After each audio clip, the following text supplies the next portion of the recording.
সরোজ মিথ্যা শুনিনি ভাই।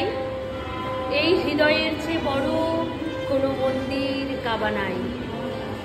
দুখু মিয়া ভাই, ও দুখু মিয়া ভাই, আপনি কেমন আছেন গো?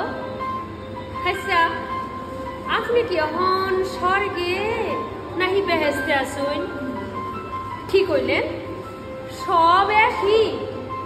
আরে না না না, পণ্ডিতেরা এক হইতে আর দিল কই।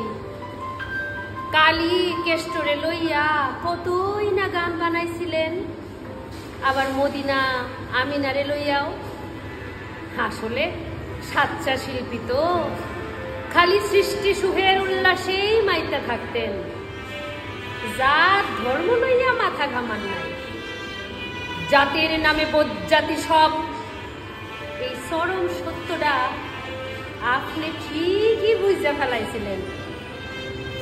এক হাতে বাঁকা বাঁশের বাঁশরি, আর হাতে রণতুর্য। আহা, কি অপূর্ব, ভুলা যায় না।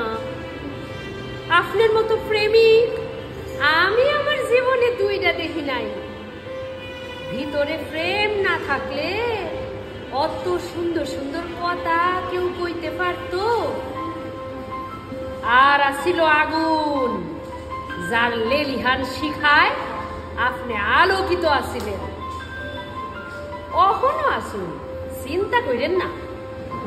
আচ্ছা, এই বিদ্রোহী কবিতায় যে লিখছিলেন, আমি ভৃগু ভগবানের মুখে এঁকে দেই পদচিহ্ন, নিন্দুকেরা কয় এই হানে ভগবান কেন লিখলেন? আমি বুঝাই, আরে কবি তো যেইটা লেখা নিজের নিরাপদ ভাবছে সেইটাই লিখছে। আমরা খুশি, কারণ আপনি নারী জাগরণের জন্য গান লিখছুই। জাগো নারী জাগো, বন্যি শিখা। গানের মধ্যে দিয়া এই নারী গড়ে মানে আমা গড়ে জাগাইয়া দিছেন যে। দুকু ভাই, আপনার মতো মানুষের উর্বরী কিংবা উর্বশীর খুব দরকার আছে কি?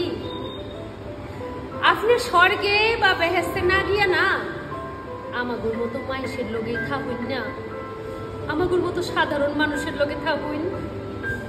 অনেক ভালোবাসা শ্রদ্ধা দিমু। দেশ অহন দুর্গম গিরি, কান্তার মরুজে। কান্ডারি কই? কান্ডারি নাই দুকু ভাই, কান্ডারি নাই। সেলাম দুকু ভাই। আমরাও খুব দুঃখে আছি গো দুকু ভাই।